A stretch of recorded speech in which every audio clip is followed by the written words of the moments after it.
Good morning, friends. I'm so glad you're here today. Today is Tuesday, June the 16th, and if you can believe it, we only have 2 more weeks of school. My goodness gracious, summer's coming very, very fast. I wanted to start off with talking about what tomorrow is going to look like in our distance learning classroom.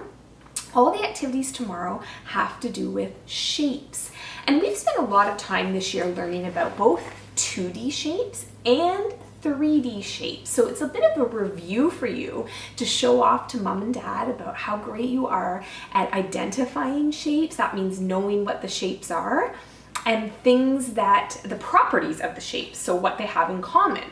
So let's take a minute to review the 2D shapes that we know.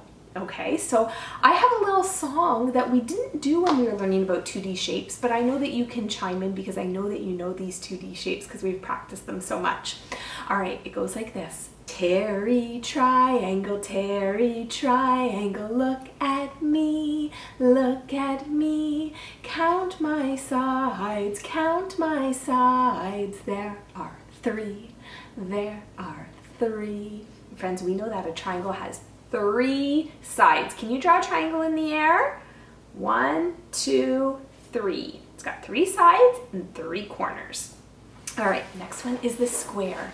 Sammy Square, that's my name, I have 4 sides, they're all the same, Remember that a square has 4 sides and 4 corners, and all of the sides are the same length, okay? The next 2D shape we're going to talk about is a rectangle. And do you remember what a rectangle looks like? It's kind of like a square. It has 4 sides too, but a rectangle has 2 sides that are longer and 2 sides that are shorter.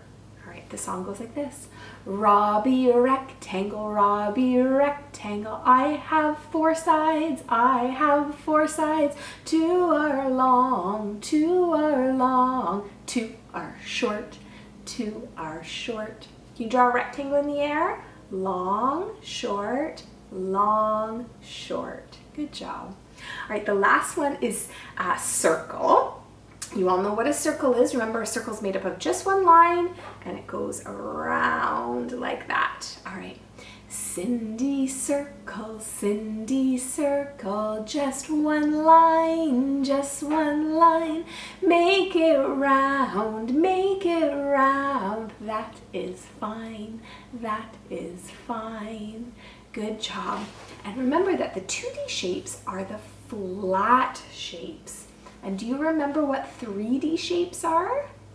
Right, they're the ones that pop up, okay? So they pop up off the page or off the table, and you guys love the 3D shape song in our classroom. You know, these are the 3D shapes that I know. You know that video. Actually, maybe what I'll do is I will link that video down below so you can sing it with mom and dad.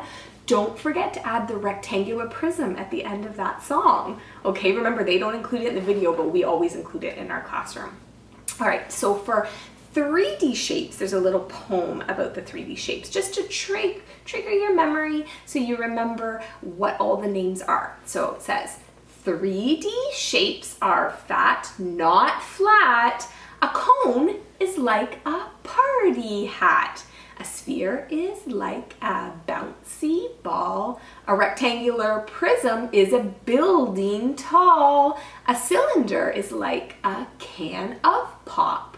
A cube is like the dice you drop. 3D shapes are here and there. 3D shapes are everywhere.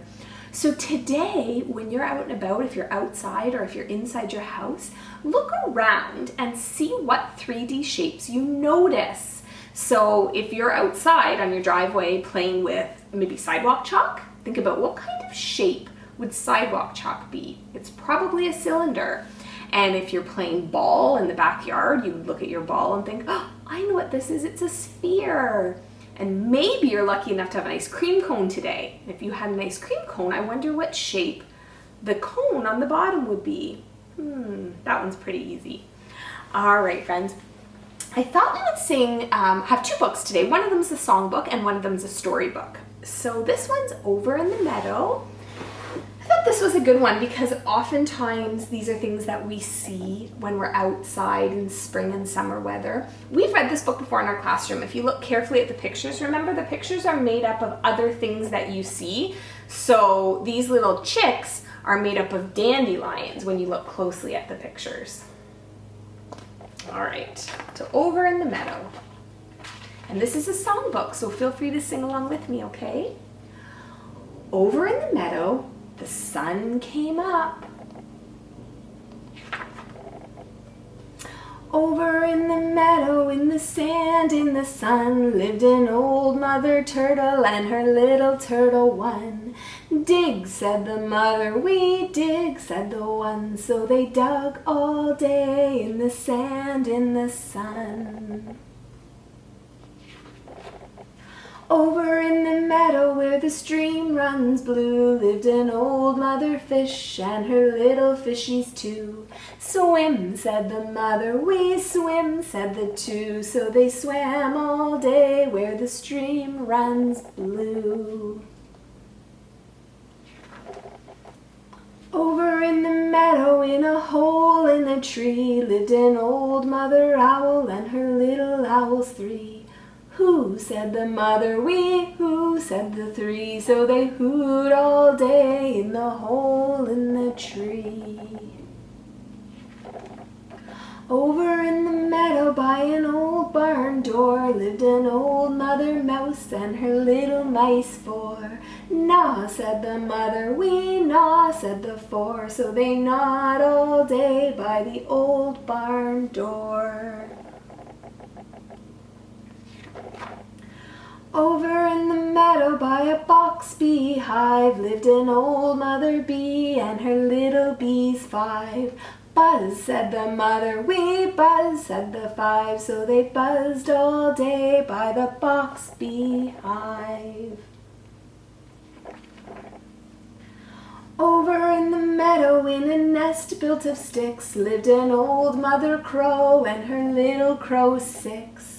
Caw, said the mother, we caw, said the six. So they cawed all day in the nest built of sticks. Over in the meadow where the grass grows even, lived an old mother frog and her little froggy seven. Jump, said the mother, we jump, said the seven. So they jumped all day where the grass grows even. Friends, I hope you notice that this is a counting book. With each page it goes up, right? So we are on 7 frogs. So think about what number would come next. Over in the meadow by the old mossy gate, lived an old mother lizard and her little lizards 8. Bask, said the mother, we bask, said the 8. So they basked all day by the old mossy gate. Over in the meadow by an old Scotch pine, lived an old mother duck and her little duckies 9. Quack, said the mother, we quack, said the 9. So they quacked all day by the old Scotch pine. Friends, that's the magic picture, right? On the front.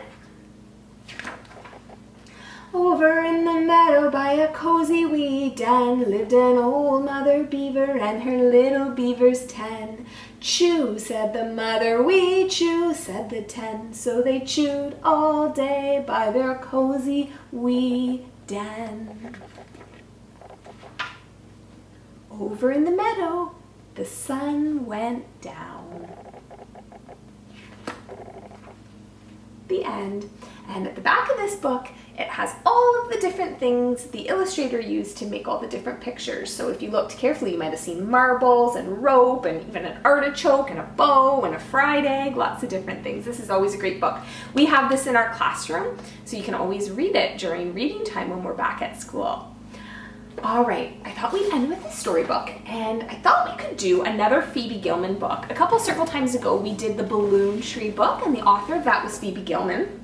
Phoebe Gilman also writes the Gillian Jiggs books, and there's lots of Gillian Jiggs books. This is just one of them. It's It's called Jillian Jigs to the Rescue. And I love Jillian because she has such a great imagination and she loves using it. So let's see what she does in this story. The moon had just risen high over the hill. The stars were all out. It was quiet and still. But instead of the sound of snoring and sleeping, Jillian Jigs heard somebody weeping. Do you know what weeping means? It means crying. "I'm scared of the monster," said her little sister. Jillian held her and Jillian kissed her. "It's okay, Rebecca. Get into my bed. I'll chase that bad monster right out of your head. And then in the morning, you know what we'll do? We'll show that bad monster that he can't scare you." And this is what happened the very next day when Rachel and Peter came over to play. "Hi, Rachel. Hi, Peter. Quick, get inside. The monster might catch you," Jillian cried. "He's scaring Rebecca. He's mangy. He's mean. To stop him, we're making a monster machine. This monster machine will shrink him so small, he'll be squished, he'll be squashed, he'll be nothing at all." "We'll help," Peter said. 4 is better than 2. You never can tell what a monster may do." They worked the whole morning, and when they were done, Jillian warned them, "This won't be all fun. Remember the magic word, Kalamazoo. It makes you strong and the monster-proof too. That mangy, mean monster can't scare us, you know. Are you ready, Rebecca? Come on now, let's go." "Kalamazoo, Kalamazoo, monster, you're meatloaf, monster, you're through. Our monster machine will shrink you so small, you'll be squished, you'll be squashed, you'll be nothing at all." They had to be sneaky and circle around, looking for clues that lay deep underground. They followed the tracks, they were fearless and steady. They never gave up, they were rough, tough, and ready. "Kalamazoo, Kalamazoo, monster, you're meatloaf, monster, you're through. Our monster machine will shrink you so small, you'll be squished, you'll be squashed, you'll be nothing at all." The monster was clever. He kept out of sight. He knew he'd be stronger much later at night. But deep in the forest, the road turned and dipped, and he wasn't careful. He stumbled and tripped. "Shh," said Rebecca. "Did you hear that thumping? Look over there. The bushes are bumping." "It's him! It's the monster! He's lurking in there," said Jillian Jigs. "Better beware." "Oh no," said Rebecca. "Remember, he's mean. This looks like a job for the monster machine." They filled up a big pot with some green grass and dirt and smushed it together for monster dessert. The pot was then left by the monster machine, and all of them hid where they couldn't be seen. "Get down," said Rebecca. "The monster's awake." The monster came nearer. They felt the ground shake. Nearer and nearer until the box snapped. "Aha," said Rebecca. "Monster, you're trapped. Kalamazoo, Kalamazoo, monster, you're meatloaf, monster, you're through. Our monster machine will shrink you so small, you'll be squished, you'll be squashed, you'll be nothing at all." They switched the great switch on the monster machine. "We'll squish him down to the size of a bean." The clickers were clicking, the lights started blinking. "Yes," said Rebecca, "the monster is shrinking." "Monster, oh monster, why are you mean? Why do you roar and shout in her dream? Monster, oh monster, why are you bad?" I think, said Rebecca, "I think that he's sad. He might be lonely. He might need friends like you. He might have been angry, and that's why he grew. We better shrink him a little bit more. Then he won't scare you like he did before." "Stop," said Rebecca. "Enough is enough." They didn't listen. They kept acting tough. They didn't listen. They kept right on going. The squishing and squashing showed no sign of slowing. Then the monster machine began bumping about. "Look," said Rebecca. "He wants to get out." can't we be friends? Can't he play too? The monster agreed. The monster said, meow. Friends, look what the monster is. It's a cat, a little kitten. Oh my goodness. Miss Kuhn probably is loving this story right now, right, Miss Kuhn? All right, friends. So that's it for today. I will see you tomorrow when I show you the shape activities on our Facebook page, and then we'll be back together on Thursday for our next circle time, okay? All right, have a great day. Talk to you soon. Bye.